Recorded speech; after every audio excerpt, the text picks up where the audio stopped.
Welcome back, guys. We are into our third video now about the DBQ, how to write one. In our first two videos, we kind of talked about some basics about the documents themselves, what content was in them.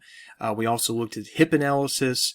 And now that we've done those two things, it's time to actually think about putting this all together into an actual coherent essay. That's the point of this, after all. As a quick reminder, in 2020, we are working with just 5 documents. Not the usual 7. You're going to have 45 minutes, not your usual 60 to write this. So let's get into the actual writing. And obviously we start with the first paragraph. What goes in the first paragraph? And as you know, there are 2 key ingredients. Everybody is going to leave the first paragraph with 2 points. Everybody needs every point they can get. Let's get our first 2 in the first paragraph, because the first 2 things you have to do in your essay is you have to give me some contextualization.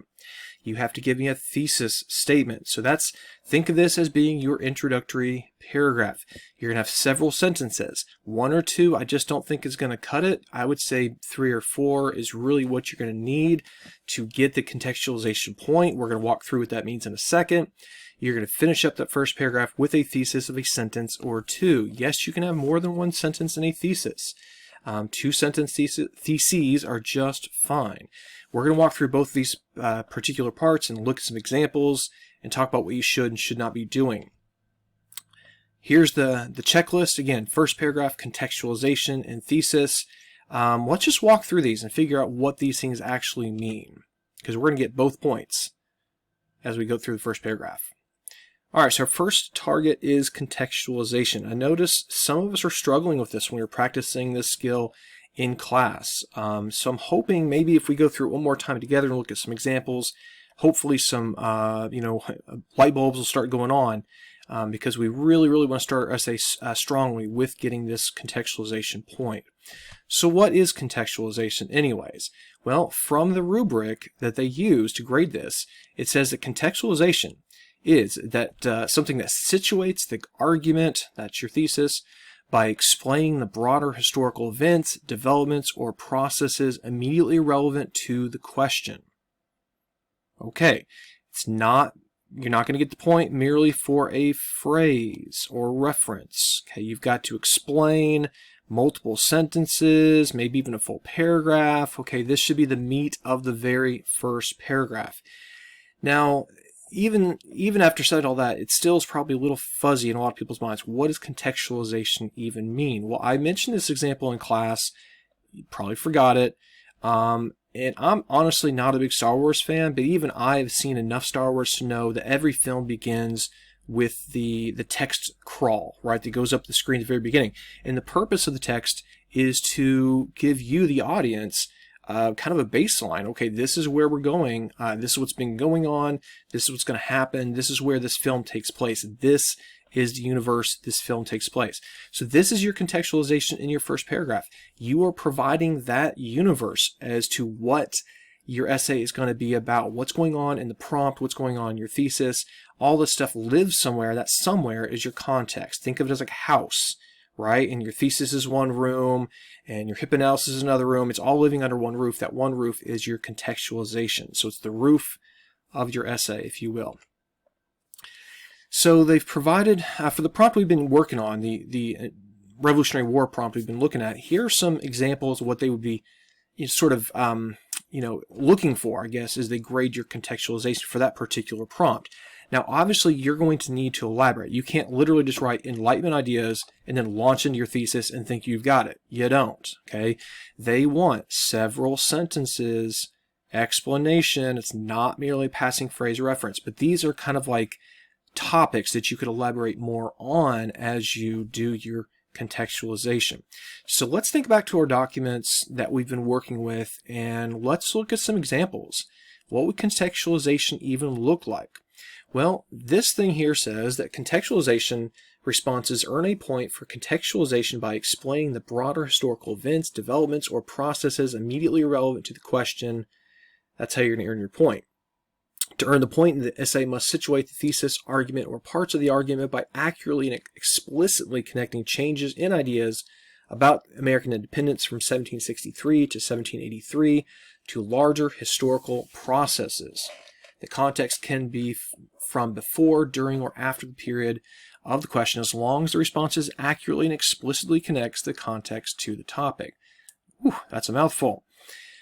So here are some examples of what they would be looking for. What does all this jumbled mess mean? Well, here are some actual real-world examples. Again, they would expect elaboration on these. You can't just write this one sentence and call it a day, but you could elaborate on these topics, turn it into several sentences, make it the roof of your argument, right? Everything's going to live under this roof, and that's what you're going for with your contextualization.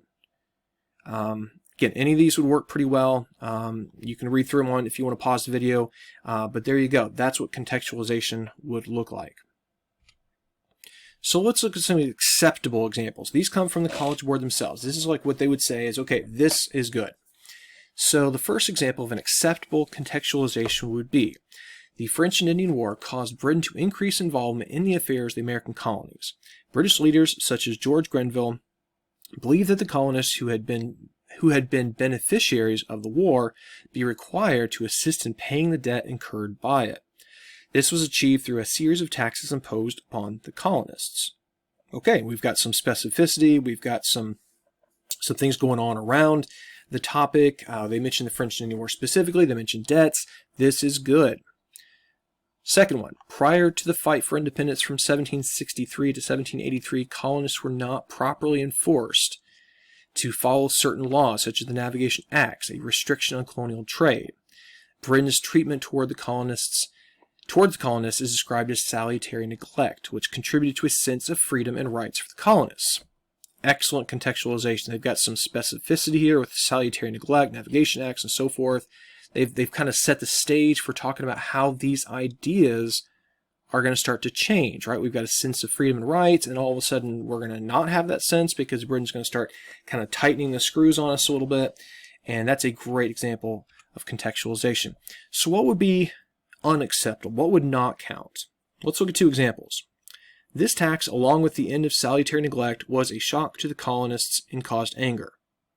Well, I mean, that's true, right? That is true, but it's just not elaborate enough. They've left so much unsaid that you really don't need to leave unsaid, because that's just not going to cut it for that point. Let's see, example 2. As the American colonists were being constructed and an American government formed, its inhabitants began to seek independence from Great Britain. This period was called the Enlightenment Era. Well, not really, right? I mean, there's over a century, about a century and a half between American colonists being constructed and us seeking independence. So this makes it sound almost as if the original settlers were then seeking for independence, and this was called the Enlightenment Era. Well, no, it's not. They've got a lot of things kind of little kind of jumbled in that response, so that would not earn the point. So, to review, we've got contextualization where we're setting the stage. Again, think of that text crawl coming in on the screen. Where's your thesis? Where's the prompt living? That's your context.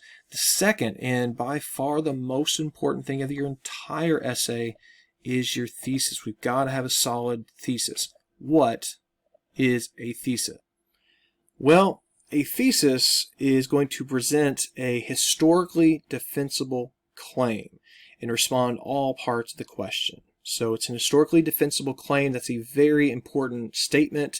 You've got to claim something that you can then defend with evidence. The evidence you're going to draw from the documents, but of course also what you know. Outside information is a part of the DBQ, and we're going to get to that in a later video. The thesis must consist of one or more sentences located in one place. Either the intro or the conclusion. Ignore conclusion. That's the dumbest idea ever. Put it at the end of your introductory paragraph. Okay. So, acceptable thesis statements must explicitly make historically defensible claim regarding the extent of change in ideas about the American independence. These are some examples they've got down here. From 1763 to 1783, colonial ideas about American independence changed from just questioning British policies to calling for revolution.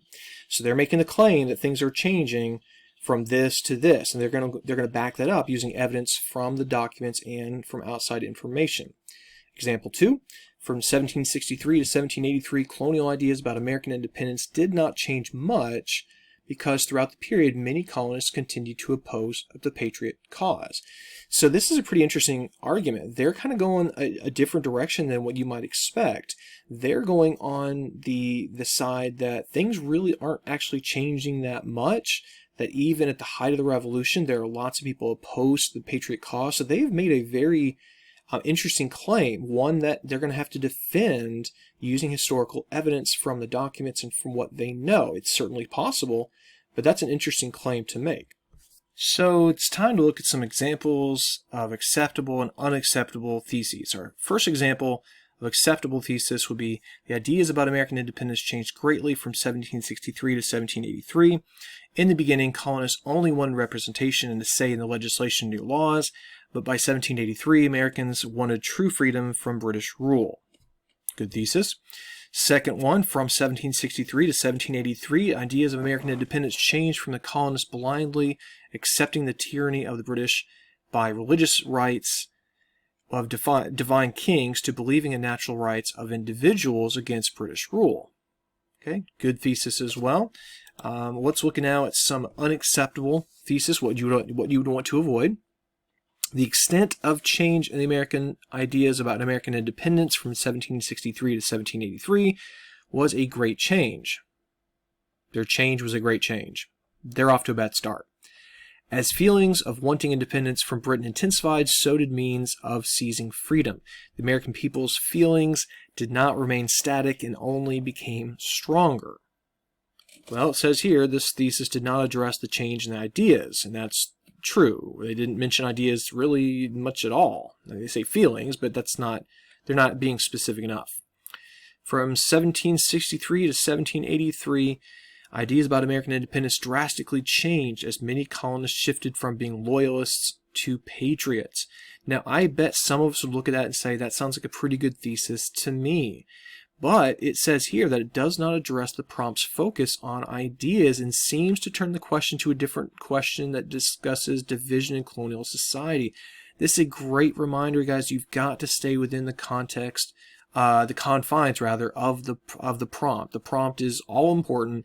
You've got to stay inside those boundaries.